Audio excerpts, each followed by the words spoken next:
Hello everybody, welcome to the Trader Merlin Show. We've got an exciting one for you today. Just for those of you who are looking for the market numbers, I'm going to do it at the end of the show today. And boy, I tell you what, if you're watching Tilly Allison's show yesterday, we hit that number to the T, a perfect demand zone bounce for our dead low for today and some other interesting ones as well. But I'm not going to talk about that yet. We'll do that here in a little bit when we get a chance to go to, I just want to go straight to our guest. Today we've got a very special guest. We actually have had him on Power Trading Radio many times over the years, but this is his maiden voyage here on the Trader Merlin Show, and I'm very excited to have him with us. We have Mr. Dr. Woody Johnson joining us today. Doc, how you doing today? Merlin, I'm doing fantastically well, brother. And how about you? I'm great. I'm happy to have you with us. I know we've felt like we've been out of contact for a couple of months, but always great to have you with us, and I'm sure we'll talk about what you've been up to here recently. How's life been treating you? You good?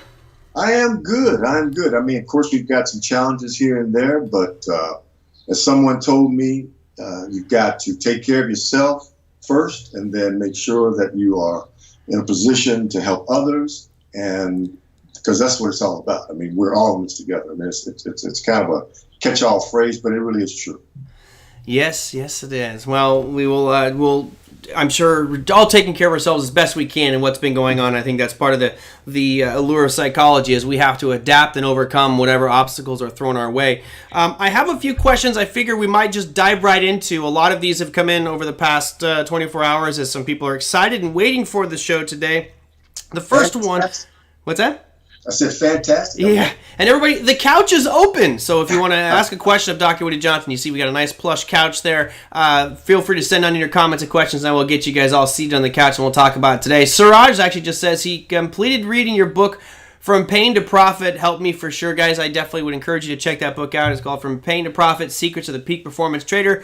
I do believe I actually have the link up here somewhere on Amazon, but I'll show you that one here in just a little bit. All right, let's go to the first question of the day. This one actually just came in at the very beginning of this stream here from Jorge.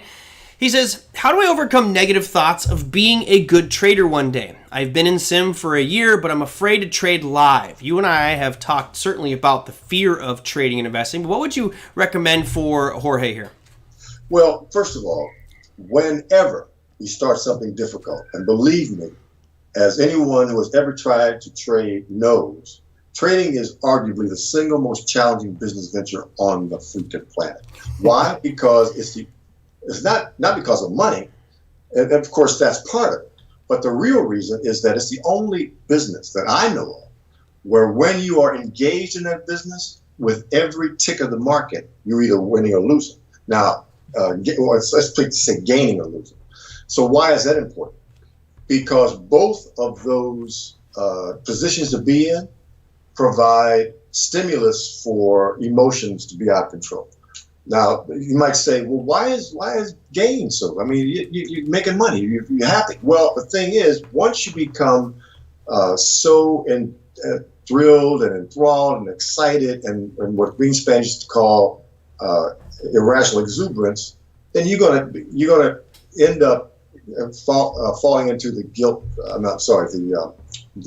trap of greed. Mm-hmm. And that's going to distort your judgment, it's going to distract your thinking, and you're going to end up doing something that's not in your best interest. Of course, the other one is probably fairly obvious, and that is if you're losing money, then of course you're going through a tizzy because you don't want to lose anything. And a lot of it really hinges on what people's beliefs are.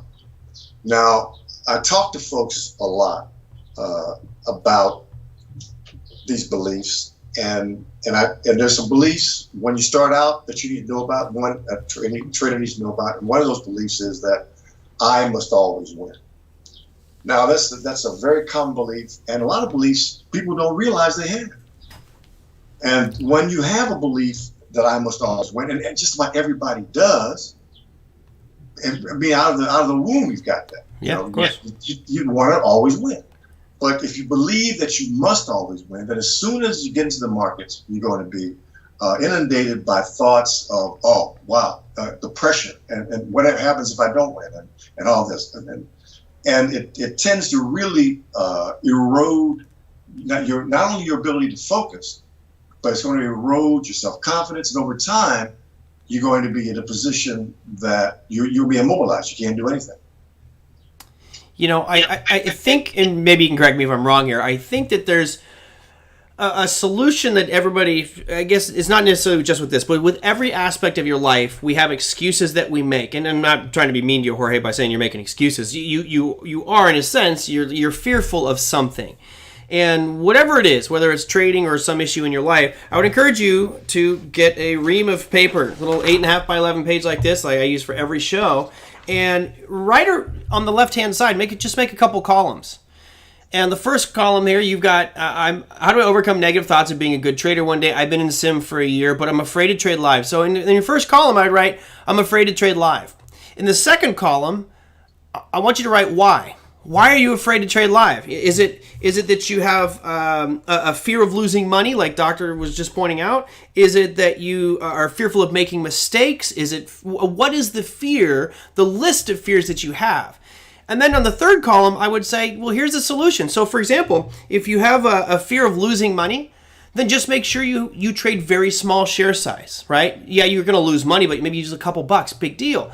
If you're afraid of making mistakes, then practice on your platform till you overcome and you feel comfortable with that platform, and therefore you'll circumvent mistakes. And I think for everything that we do in our lives, that's a simple 3-step kind of 3-column piece that we can do to avoid or overcome a fear like being afraid to trade. There really shouldn't be any fear to trade live if you know what you're doing. And I go back to saying that's for all aspects of life. Would you agree, Doc?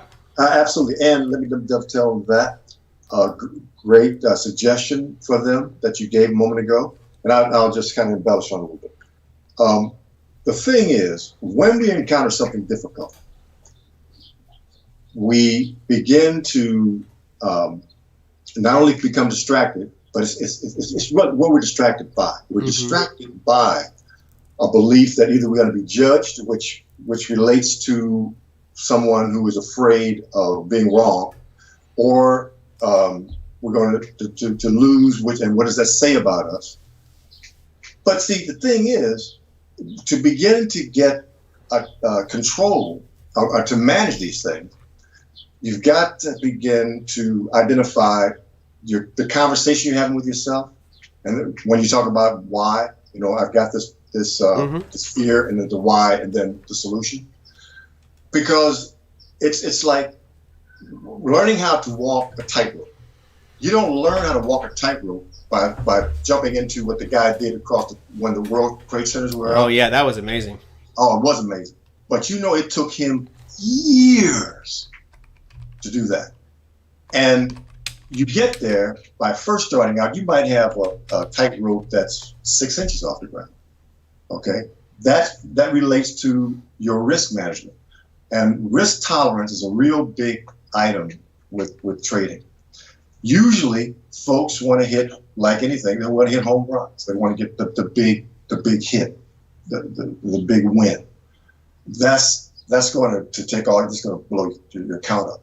So, and it's going to cause you to be really racked with fear and anxiety and worry and doubt. Mm-hmm. So we, like you said, you start off with very low share sizes and very low risk.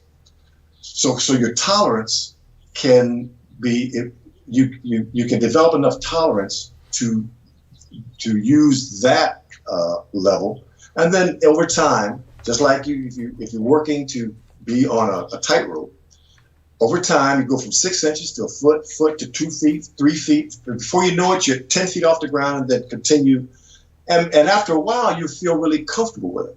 It reminds me when I was a teenager. We had a part-time job, and we were working these hangars, cleaning out the ductwork for hangars for airplanes. They're making airplanes. They make these big, huge, and the ceiling would be 50, 60 feet off the ground, and we build these scaffolding, and we have to walk on these scaffoldings. The first time I did it, I was scared to death. I couldn't even climb the damn scaffolding. But after doing it for a whole summer, it was no big deal. Mm-hmm. The thing is that it's called systematic desensitization. And when we continue to expose ourselves, and not that kind of exposure. Not that kind of exposure. You're going to continue to expose yourself to the thing that is fearful, little by little.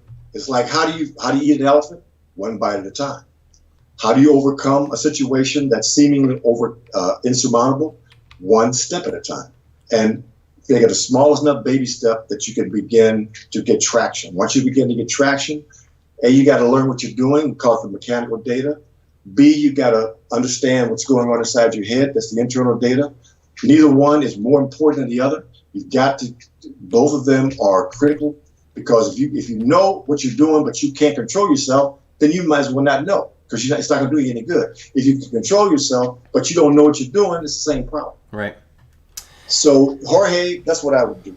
Yeah. I would use what Merlin is suggesting, and I would first of all realize that it's difficult, and you want to start with baby steps. You want to provide yourself with a plan of action. You want to get yourself a mentor. You want to make sure that you got some good teachers, and Merlin's a great guy for that as well. And you want to make sure that you have your persistence and perseverance in mind, and your visualization of what's your future, where you want to be, because your ability to have a clear idea, a clear picture of where you want to go and what's your destination. You want to go because you want that destination to be such that you want to go as far as you can with all that you've got. When you do, and there's more I can share with you in a couple of moments, but do those things and you begin to create the consistency that you need in mechanical data and internal data. And you will develop the capacity to do these things that you're doing for emotional strength and endurance. You will gain more tolerance. You'll be able to deal with the stuff that's going on. And that's the bottom line. Yeah. You've got to be able to tolerate the stuff that's coming at you. And most of it's coming from your own head. You know, to me, it's all coming from your head. I mean, that's where it's at. You're building an obstacle and an excuse or reason why you don't want to go trade live. Go trade live, but do it with real small share size. You know, right now stocks there's no commission, so trade one share. Who cares, right? You're not going to make a ton of money on it, but now you got skin in the game. You got some you're in the market. As Ted pointed out here, he says walking on a tightrope with a safety net is a good way to allay your fears. Exactly. In this case, the safety net is trading one share. And I actually was bringing this up as we were talking. Take a peek at this. This is the movie that came out, I believe it was 2008. It's called Man on the Wire. Watch the documentary. Do not watch the Hollywood remake garbage version. This documentary will show you some footage that, it gave me vertigo. It was like a butt pucker kind of moment. I mean, it was scary. The reason this guy was so skillful is obviously he didn't start crossing the World Trade Center. I mean, he didn't cross those two towers in his first go. He was probably, walking across a piece of tape on the grass for when he was a kid. And then he got better and better and better and better. But it's all about progression, identifying those fears. I think, Jorge, your situation is actually fairly easy to overcome. It really is. Just start off slow. Gretchen says, wishing everybody love and strength. I love you too, Gretchen. Thank you so much for the contribution. She also has been struggling a bit. It sounds like it took me several years before becoming confident with day trading the futures, the ES&P Mini. My suggestion is to understand how to read Japanese candles and always plan for risk management. Right. Risk management, guys, is without a doubt the number one most important thing here. Number one. All right. Ready for question 2? That's good. All right. This is from Tim. Oh boy, Tim, I could do a whole show just on this because I have done it many times. I took a huge loss about a month ago and haven't been able to trade since. How do you get back on track? So right now he's shell-shocked. He got blown up. What do you do? Well, first thing you got to do is take a deep breath and realize that the world's not coming to an end, that you can work through this. And that's the key. You've got to get ready to do some work, to work through it. First thing you want to do is begin to use mindfulness training. Now, this is something I've been talking about for years. When I first started talking about it, people looked at me like I was crazy, especially with trading. They said, "What? Meditation, mindfulness stuff? I mean, what are you talking about, Doc?" I mean, that's woo. I want to learn how to trade. If you want to learn how to trade, you got to begin to learn what you bring to the game. You bring attention, you bring mental cognition, you bring an emotion. And emotion not a bad thing. Besides, you can't get away from it anyway. So the best thing you got to do is learn how to manage it. So once you begin to realize what is going on, then you slowly begin to build your mechanical data.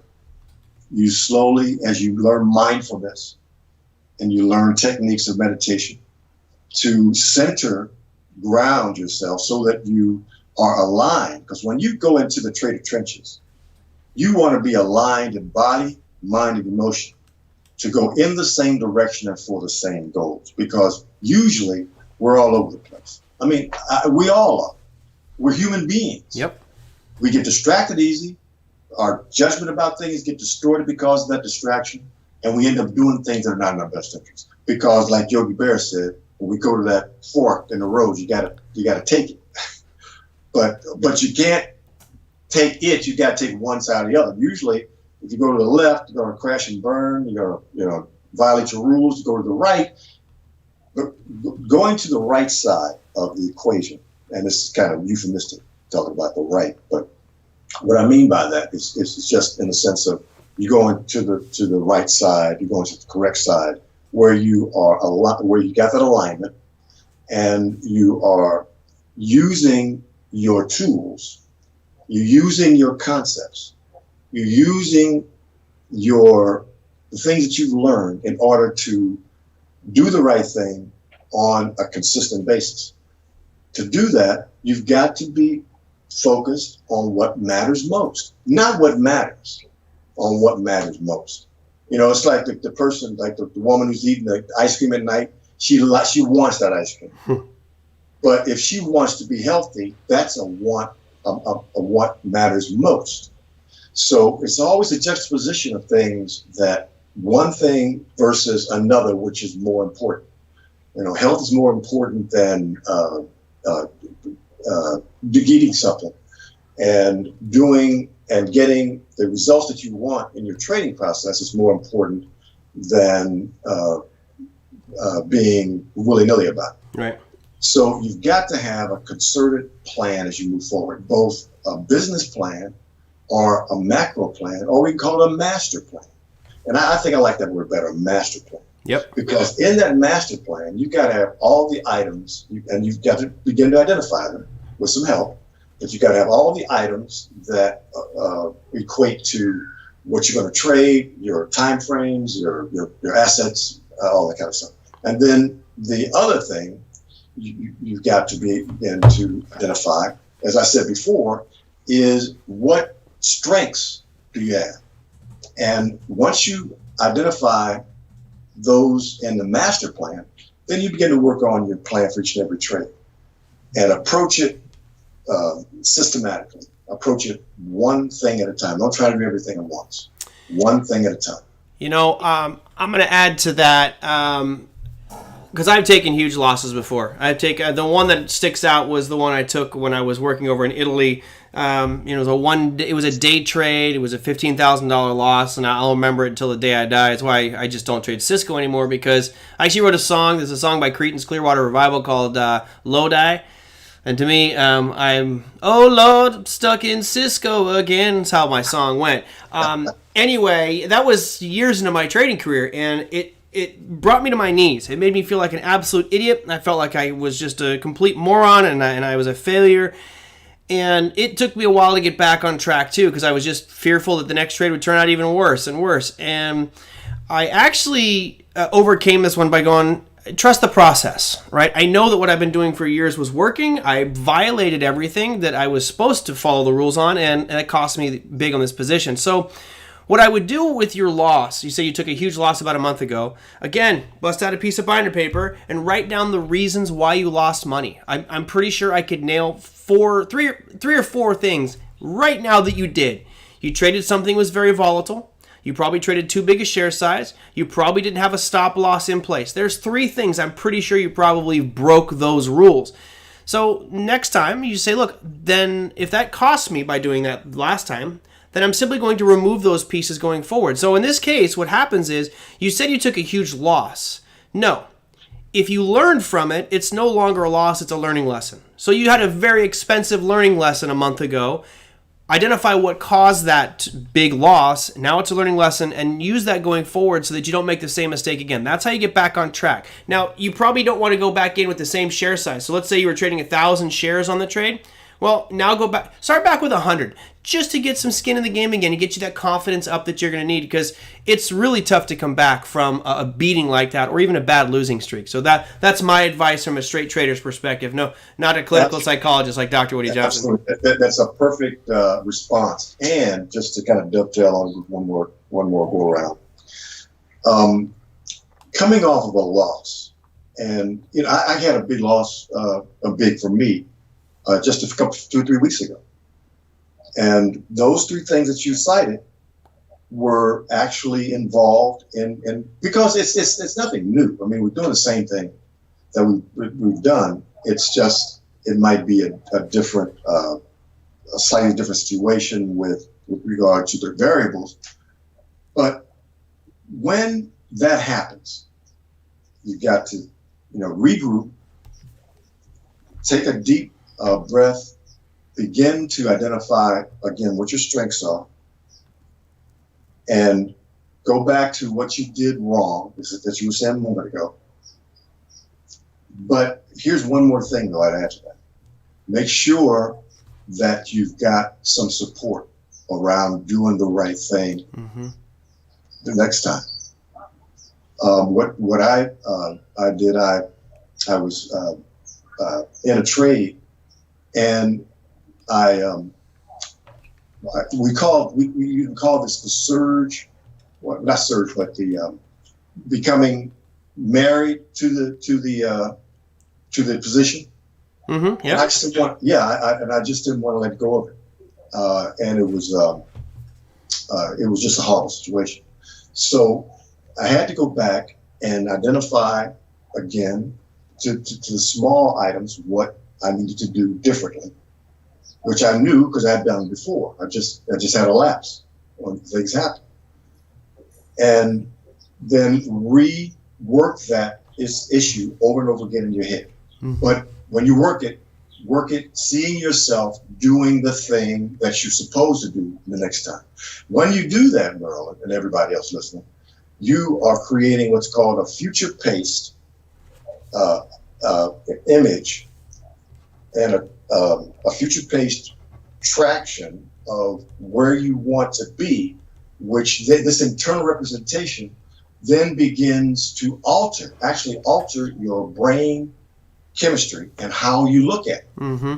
Once you do that several times. So you don't ruminate about what you did. You start to think proactively about what you need to do. Right.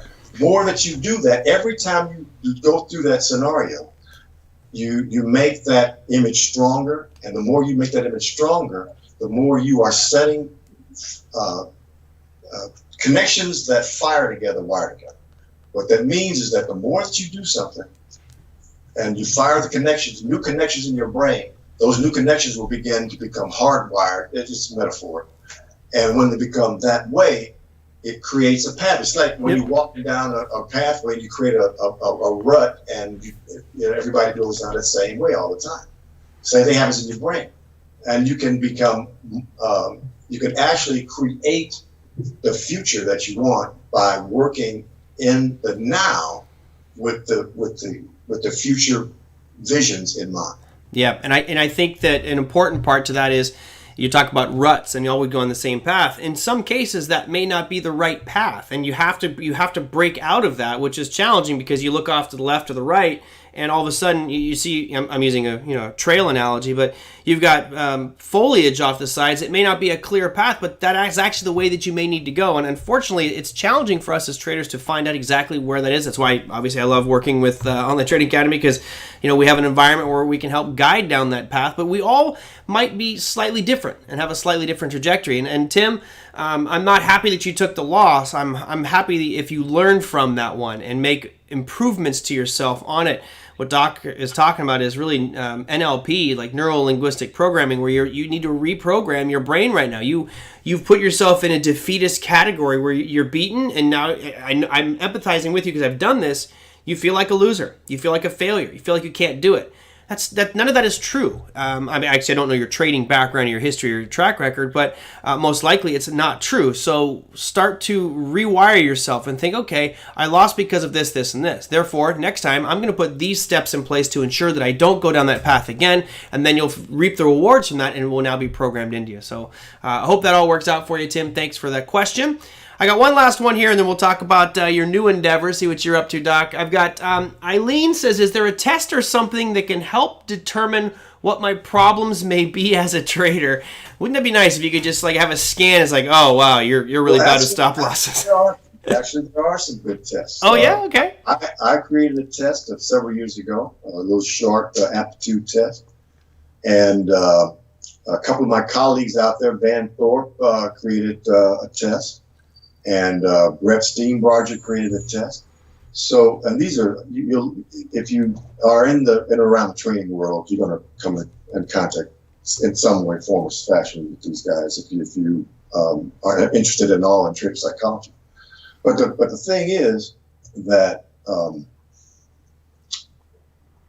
when we talk about tests, I would not be that concerned about the test. Mm-hmm.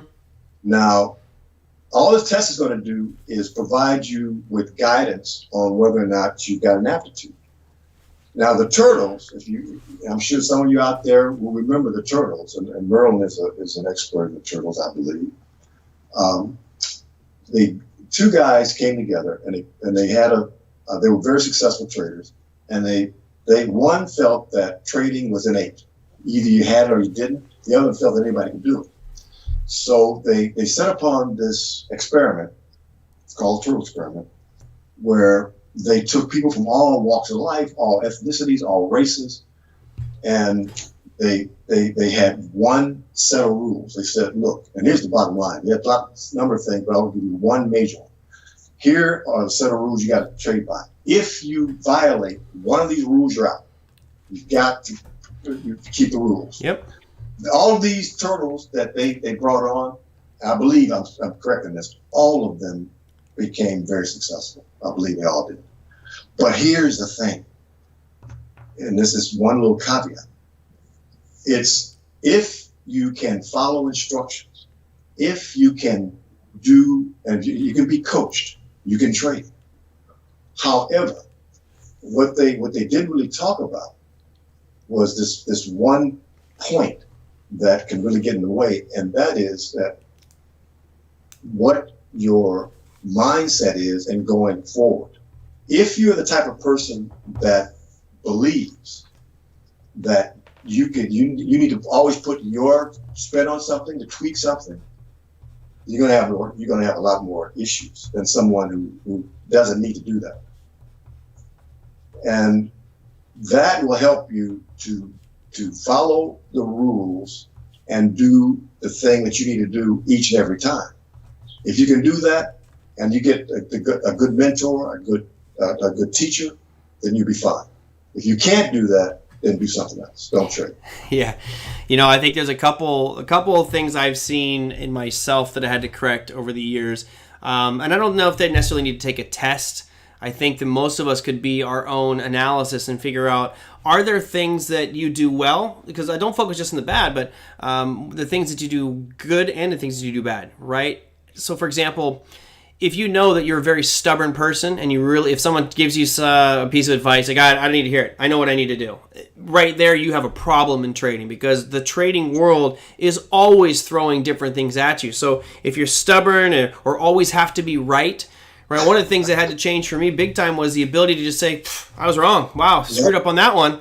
Yeah. I wasn't that type of person back when I was younger. I really thought I was smart enough that I always had to be right. And if markets taught me anything, it's like the market's always right. I'm the one who was stupid enough to hold on to my opinion. Another one is if you're a very messy person. I know it's a strange thing, but it means that you're generally disorganized, and that may lead to you not having a trading plan or an inability to follow a trading plan. And those are just some of the things I see. So look into yourself. All right, what do you see as your strengths and your weaknesses? And obviously, we want to build on our strengths, but most importantly would be to identify what those weaknesses are, because if you don't know what your weaknesses are, I promise you the market will show you, and it will show you very quickly. It will beat you up with it. It'll club you to death with those things. Club you to death, man. Exactly. I got a question came in from, where did it go? Jeff says, what does Dr. Woody think about self-talk? Self-talk is something that we all do. And, the running joke is, you can talk to yourself, just don't answer yourself. Well, but you're going to. It's not a big deal. Here's the deal. We've got to become aware of what the internal dialogue is. Mm-hmm. We all have it. And there's another piece of the when we pull back the layers of the onion. The other thing that comes out is that if you're not aware of what you're telling yourself, then you're going to be susceptible to the bully inside of you. Because we all have parts. We have parts of us that are created, and you call them a part, a construct, or whatever. But it's a part of us that has experienced something, and we will, and when I say a construct, we will form a heuristic.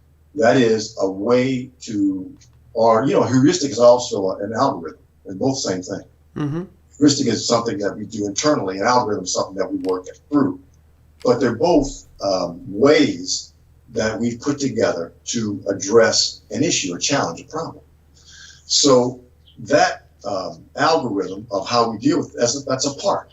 So we got the kid algorithm, we got the bully inside us algorithm, we got the parent, all these different parts of us.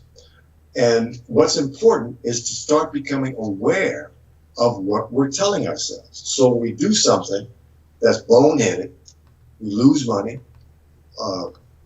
we've done something that's caused us problems, we've got to begin to become more aware of what the genesis was for that. What? First of all, you ask yourself, write this down, guys. What must I be telling myself or believing to do this thing and to feel this way? The second thing is, what's the objective reality? What's really going on? The third thing is there an alternative interpretation and an alternative way to deal with this? So that particular question, there's a lot of questions you can ask, but that particular question is a great one for beginning to become more aware of the internal dialogue. If you're not aware of what's going on, then you're not going to be able to address it. Mm-hmm. And if you can't address it, you can't change it. Like we always say, you can't change what you can't face, and you can't face what you don't know. Right. So this notion of awareness is critical, guys. You've got to become more aware of what your internal dialogue is. And then as you become aware, and mindfulness will help you do that, meditation will help you do that, just some downtime, then you start to work on them one small issue at a time. I like it. It's funny because as you said all this, I'm looking back or just thinking about all my past trading experiences, and I tell you what, Doc, every time I have you on the program, I go very introspective here, and I learn more about myself every time. So thank you, appreciate it. Tell me a little bit about what you're up to. I know I had it up here earlier. I was bringing up the book for the viewers out at home. Where was it? I actually had Man on the Wire earlier, but here's From Pain to Profit: Secrets of the Peak Performance Trader. You guys can pick that one up. That's Dr. Woody Johnson's book. But what else you got going on? I see. I had Woody's Wisdom up there. Where did the other one go? I think there we go. If you wanted, I had the email up on the screen, guys, or not email, the URL for his page, which as you guys can see right here is Woodruff, WOODRUFF Johnson.com. So there's your WoodruffJohnson.com. So tell me about your practice. How's that going? Oh, that's going great. Unfortunately, it's going great because people are hurting. Yeah. I'd rather not have a whole lot of business than have people out there hurting. Mm-hmm. But the thing is, they are hurting, and that's what I do. The point is, with regard to trading, is that when we take care of ourselves, or if we don't take care of ourselves, and we want to train, it's going to erode whatever is important that we have to do. So, I see a lot of garden variety anxiety. Anxiety is one of the most prevalent, let alone with depression and ADHD, things like that, are real prevalent right now across the planet. The reason being is that people worry. And the same thing we were talking about a moment ago. When you get ready to take a trade, you got the internal dialogue starts running. You start ruminating. You start kvetching. You start worrying. You start doubting. That's the internal dialogue. So what I do is I help people by, first of all, guys, do this. First of all, talk to your anxiety as though it were a person and give it a name. You can call it Myrtle. You can call it JoJo. You can call it whatever.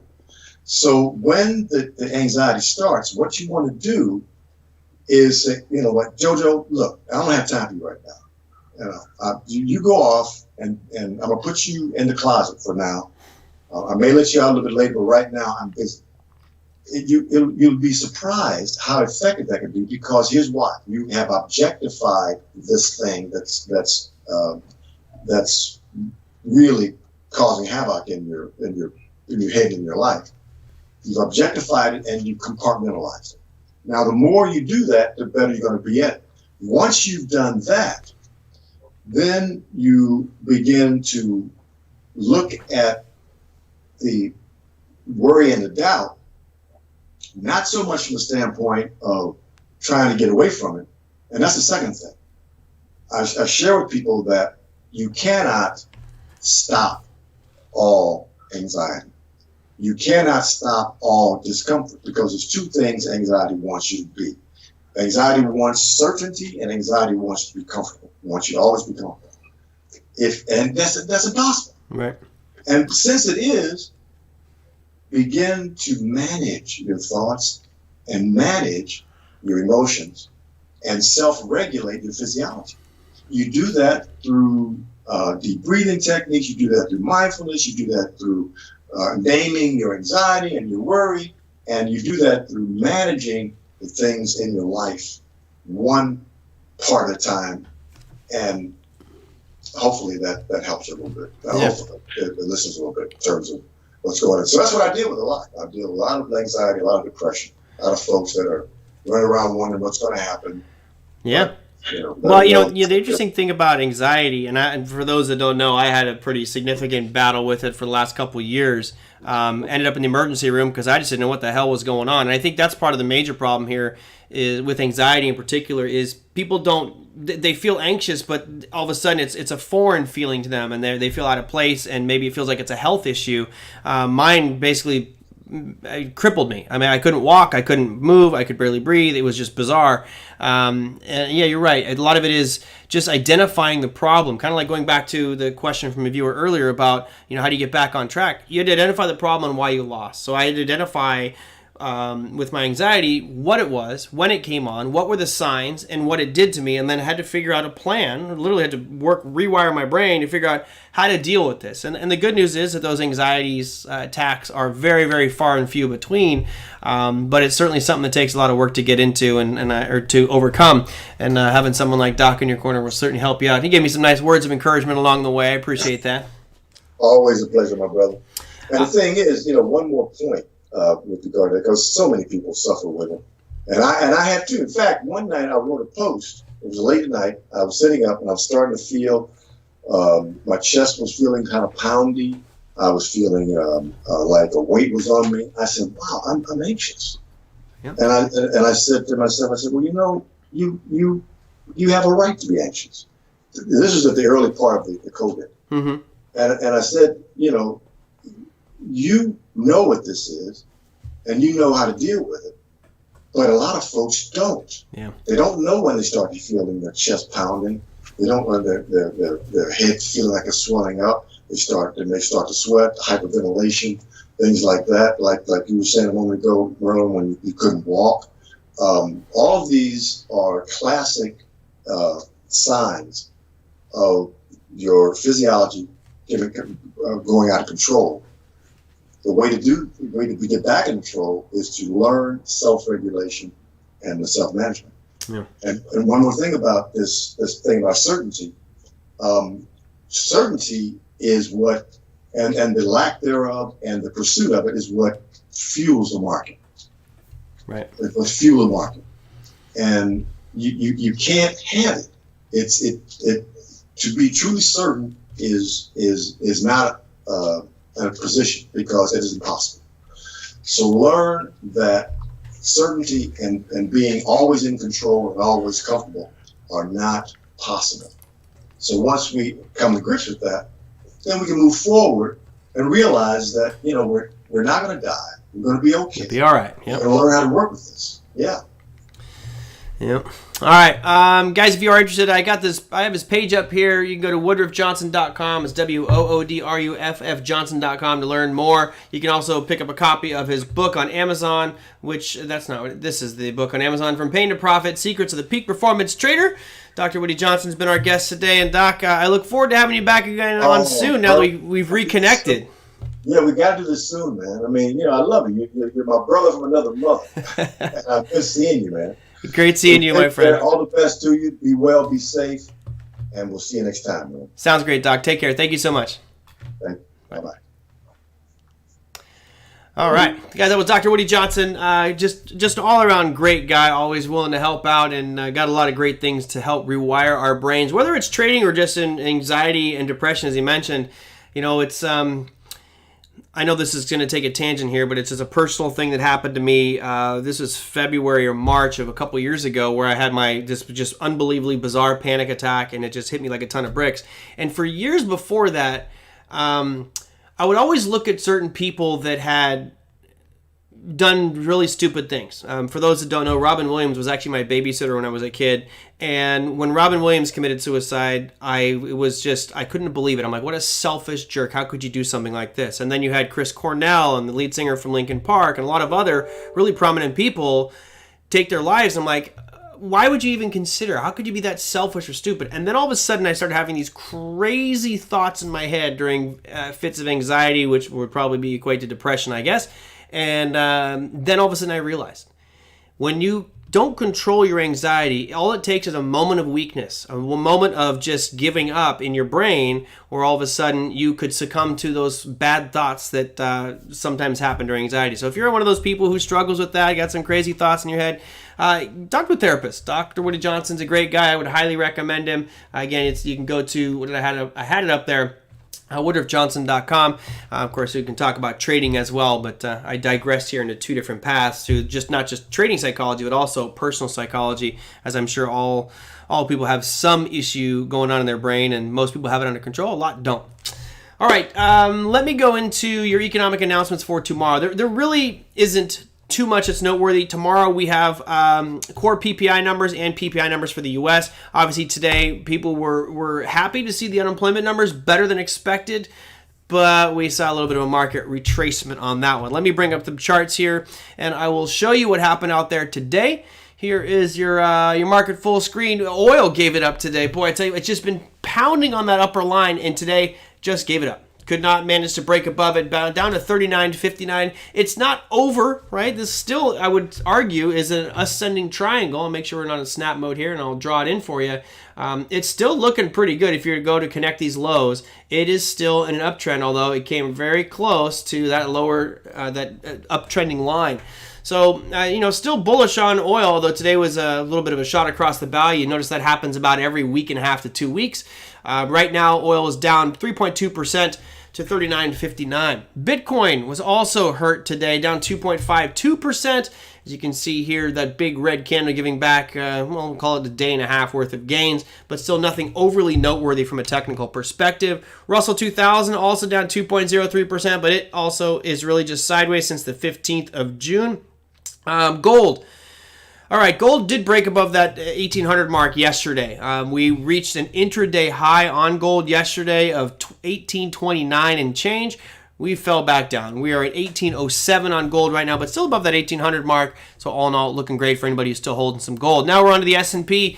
You had some nice bounce back up on the S&P today. I wanted to show you this one because, if you guys are watching Tilly's market outlook, we talked about this she talked about this on Sunday. You also talked about it yesterday. I want to bring this down into a 15-minute time frame. But really, you guys notice here we got the hourly, and the area that we were talking about was, and I did not draw these lines in today. They've been in there for days. You see this area of demand down here. We'll call that accumulation. You have this area right here. That's what Tilly was focusing on for the south side. And then she had this line at 315.22 to 367, which is up here at the top side. Of course, we could break that apart and find it on another time frame. But you notice today, look where we turned. Dead spot on that 310 mark, and then right up at the top as well. Now, it's better and clearer, I think, when you look at it on a 5-minute time frame. So you guys can really see how this thing just traversed back and forth. That is a thing of beauty right there. I'm going to scale it just a little bit so you can see where the bottom of that line is. So there you go. This is the SPY today. This down here, this zone, we're dead center of the zone, and then ripped out and came right back up in that overhead supply level. So pretty cool how this one worked out on the S&P today. So congrats, Tilly. Nice little pat on the back for nailing those zones. On the day, S&P, well, whoa, it's changed right now. It just ripped over. So it's saying it's, why did my numbers all just change? We just rolled over the new session, I guess. All right, well, 10-year NASDAQ was your best performer out there. Again, continuing its just unbelievable move to the north side on the day. It says down, but I'm not buying it. It looks like this just rolled over. It finished the day at 10,727, so a positive day for the NASDAQ. It was one of the few indexes that was actually positive out there. Now, that's pretty much it for today. Kevin, I actually love your little song you wrote earlier. That was really kind of humorous. I have to go back to find that one. I think I actually kind of laughed out loud. He says, "Doctor, doctor, tell me the news. I got a bad case of love and cues." All right. Yeah, I'll keep my day job, folks. I know. All right. That will do it for me for today. I think tomorrow I don't have any guests, so I have a few questions I want to get through from the audience. If you guys have some questions, please feel free to send those in on the YouTube channel. Of course, if you like Dr. Woody Johnson, if you felt what he had to say offered some value to you, do me a favor, click the thumbs up button, give us some likes on the YouTube page. And if you are new to the channel, hit that subscribe button and the little bell. That said, I will see you guys all for tomorrow. It's a Friday session right now. I think I'm going to be all alone with a nice glass of whiskey because it was a good trading week for me. I had a decent one. It's certainly nothing like I had back in February, but hey, I'll take a positive week anytime I can get one. So we'll be doing a solo show tomorrow. If you have a specific topic you want me to cover, the sooner you tell me, the better, so I might be able to prepare some stuff. If not, it might just be a big-time Q&A session. All right, thank you guys so much for joining us today. I will see you tomorrow. Take care.